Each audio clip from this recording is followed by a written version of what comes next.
हे दोस्तों, आज हम एक नजर डालने जा रहे हैं अमेरिकी slasher film Chain letter.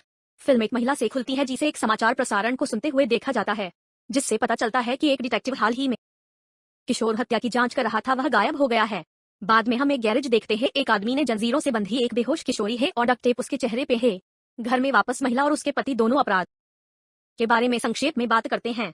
Garage में लड़की को होश आता है और उसे पता चलता है कि उसे दो कारों के पिछले हिस्से में जंजीर से बांध दिया गया है। युगल घर से बाहर आता है और कारों के अंदर जाता है। जैसे ही वे असहाय किशोरी को उनके पीछे खींचने लगते हैं, महिला अपने पिछले आईने से पीड़िता को देखती है, लेकिन इससे पहले कि वह चेतावनी दे सके आदमी चला जाता है और स्क्रीन काली हो जाती है। समाचार प्रसारणों के माध्यम से फिर हमें नकारात्मक पक्ष के बारे में बताया जाता है। प्रौद्योगिकी की तकनीक ने कैसे आक्रमण किया है, हमारी गोपनीयता और अपराधों को बहुत आसान बना दिया है। हमारी सारी जानकारी बाहर खुलकर आ जाती है। आगे हमें लड़की से मिलवाया जाता है। जेसी को उसके दोस्त का फोन आता है, राहेल, जो बताती है कि वह आदमी ऑनलाइन डेटिंग करती थे, वह 40 वर्षीय निकला। दोनों इसके बारे में निर्णय लेने के बारे में कुछ और बात करते हैं कि उन्हें ऑनलाइन डेटिंग बंद करने की आवश्यकता है, और फिर यह कहकर कॉल समाप्त किया कि वे जल्द ही मिलेंगे। अगले दिन लड़की का दोस्त माइकल स्कूल में उसके दोस्त जॉनी से मिलता है। वह बहुत तनावग्रस्त है क्योंकि उसे फुटबॉल छात्रवृत्ति नहीं मिली जैसे पर वह काम कर रहा था। राहेल लड़कों से मिलती है और वे बात करना शुरू करते हैं। राहेल का भाई नील उसके पास आता है, उसके और दोनों के बीच आपस में मारपीट होने लगती है। नील की कुछ निजी गतिविधियां राहेल ने अपनी मां को बताया था। एक क्षण बाद वह गुस्से से दूर चला जाता है और दोस्तों जेसी से मिलते हैं। लड़के अपनी क्लास में जाते हैं। डेंटे, एक लड़का जो जेसी पर क्रश करता है, उसके पास आया और उसे बधाई दी। दोनों को बात करने के लिए राचल छोड़ के जाती है। डेंटे जेसी को एक गुलाब देता है और उसे क्लास तक चलने की पेशकश करता है। वह उसे बताता है कि वह उसकी कार पर काम कर रहा है और उसे एक सवारी पर ले जाया जाता है किशोर के वर्ग में, जहां उनके प्रोफेसर उन्हें प्रतिकूल प्रभावों के बारे में व्याख्यान देते हैं। उसका कहना है कि टेक्नोलॉजी एक अजनबी को आपके बारे में सब कुछ जानने में सक्षम करती है। छात्र उसकी बातों पर ध्यान नहीं देते हैं। जैसे ही कक्षा समाप्त होती है, वे सब बाहर भागते हैं। उस रात जब नील एक खेल का वीडियो देख रहा था, उसे एक पत्र प्राप्त होता है। अज्ञात व्यक्ति उसे बता रहा है कि वह श्रृंखला को जोड़ने वाला पहला व्यक्ति है। यह उसे 5 लोग को आगे करने का निर्देश देता है, नहीं तो वह मर जाएगा। नील इसे हटाने वाला है, लेकिन राहेल उसके कमरे में आती है और ईमेल लिखने के लिए उसका कंप्यूटर का उपयोग करने के लिए कहती है। राहेल पत्र पढ़ती है और वह जोखिम नहीं ले सकती, सोचती है कि उसे यह भेजने की आवश्यकता है। वह 4 नाम टाइप करती है, लेकिन नील आता है और लेखन पूरा करने से पहले उसे दूर कर देता है। वह बाहर जाने से पहले उसे मतलबी कहती है। नील उसे 5वें व्यक्ति के रूप में जोड़ता है और मेल भेजता है। जॉनी को पत्र मिलता है, लेकिन यह हास्यास्पद सोचकर तुरंत डिलीट कर देता है। जबकि जेसी, डांटे और माइकल एक गेमिंग सेंटर में बैठे हैं। माइकल और जेसी को मेल प्राप्त होता है। उन्होंने डांटे से पूछा कि क्या उन्हें पत्र मिला है। वह कहता है कि उसके पास फोन नहीं है, चूंकि उसे तकनीक में ज्यादा दिलचस्पी नहीं है। जेसिका और माइकल मेल आगे भेजते हैं और उसे बताते कि उसे अपना ईमेल देखना चाहिए। वह घर पहुंच जाता है, सूची में है। जब जॉनी बाद में जिम जाता है तो वह केविन को, अपने प्रतिद्वंदी को देखता है। उसने फुटबॉल छात्रवृत्ति जीती थी। जॉनी बुरी तरह से कि उसके बीच बातचीत चाहता था। उसे पता चलता है कि केविन को भी पत्र मिला था। एक संक्षिप्त बातचीत के बाद केविन जॉनी का अपमान करके चला जाता है। थोड़ी देर के लिए जिमिंग करने के बाद जॉनी पानी पीने के लिए जाता है। जब पानी पी रहा है, तब काले हुड वाली आकृति ने उसका सिर पटक दिया। उसके 2 दांत बाहर निकल गए। हत्यारा फिर उसे बेहोश कर देता है। उसे खींच के एक जिम सेट के पास जंजीरों से उसके शरीर पर काम करना शुरू कर देता है। जब डेंटे अपने घर वापस जाता है तो अपने कंप्यूटर पर चेन लेटर पाता है। इसे एक साधारण स्पैम संदेश मानते हुए डांटे इसे हटा देता है। हत्यारे के कंप्यूटर पर एक सूचना भेजी जाती है। ये मैसेज हटाए गए संदेश बारे में है। जॉनी की मौत की जांच के लिए जिम में जांच टीम पहुंची। जांच के प्रमुख क्रैनशॉ है। उन्हें बताया गया कि जॉनी का कोई दुश्मन नहीं था, जो मामले को बहुत भ्रमित करता है। लेकिन जिम में लटकी हुई जंजीरें उन्हें बताई गई हैं, वह पहले कभी नहीं देखी। जासूस जंजीरों के पास जाता है और उस पर बारकोड के साथ एक लिंक देखता है। डेंटे एक दोस्त से मिलने जाता है जो उसकी कार को ठीक करने में उसकी मदद करता था। उसे बताया गया कि उसकी कार अब हो चुकी है और राइड के लिए तैयार है। डांटे ये सुनने के बाद बहुत उत्साहित हो जाता है। वह कार शुरू करने के लिए कार के अंदर जाता है। वह सोचता है कि वह राइड के लिए जेसी से कैसे पूछेगा। उसको इंजन से कुछ लीक होता लगता है। वह इंजन चेक करने के लिए निकलता है।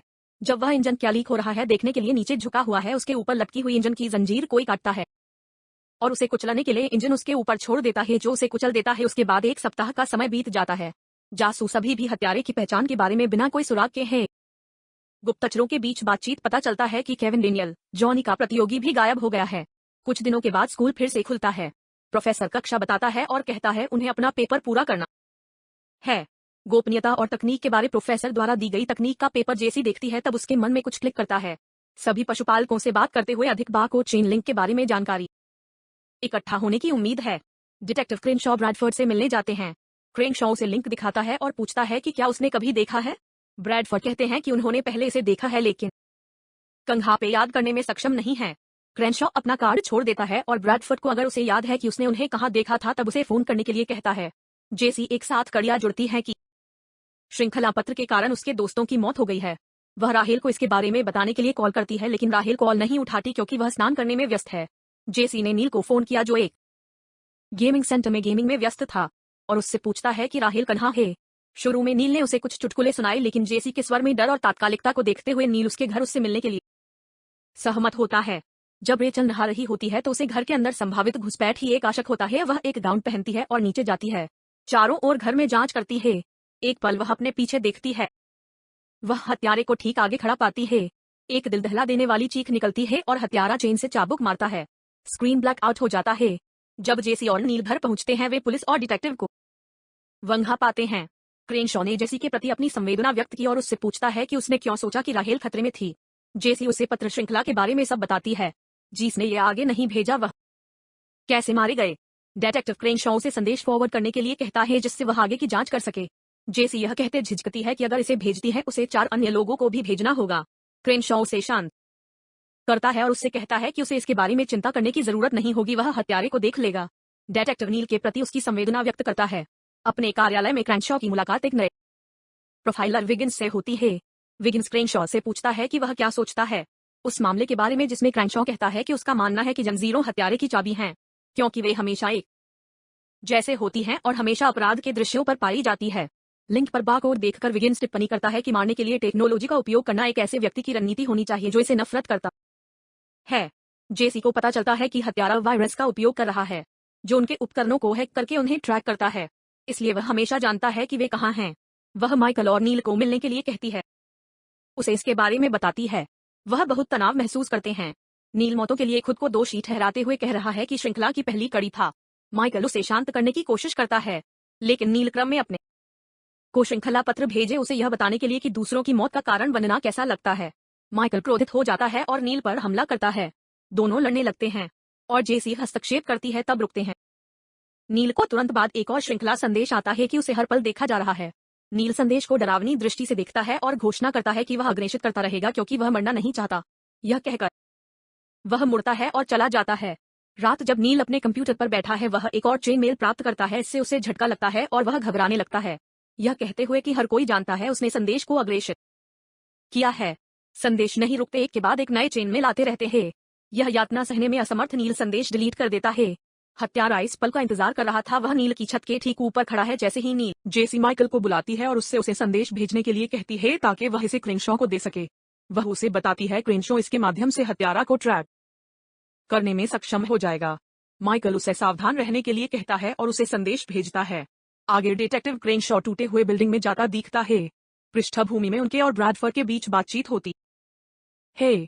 ब्रैडफोर्ड ने डिटेक्टिव को बताया था उसे उसके दोस्त ने इस जगह के बारे में बताया जो उसका दोस्त जो बारकोड के साथ जंजीर की ब्रांडिंग करता था। इस प्रकार क्रेनशॉ ने जांच करने का फैसला किया। क्रेनशॉ जांच में व्यस्त है जहां उसके साथी का मैसेज आता है कि हत्याएं एक प्रौद्योगिकी विरोधी समूह प्रौद्योगिकी का काम है। आतंकवादी जो बारकोड का उपयोग यह दिखाने के लिए करते हैं कि कैसे टेक्नोलॉजी व्यक्तिगत जीवन को बर्बाद कर देती है। डिटेक्टिव क्रेनशॉ बिल्डिंग में चलता है। वह इमारत की छत से कई जंजीरों को लटकते देखता है।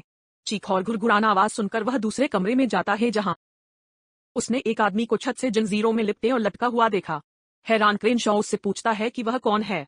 व्यक्ति ने खुलासा किया कि वह केविन डैनियल है, वह किशोर जो हफ्तों पहले लापता हो गया था।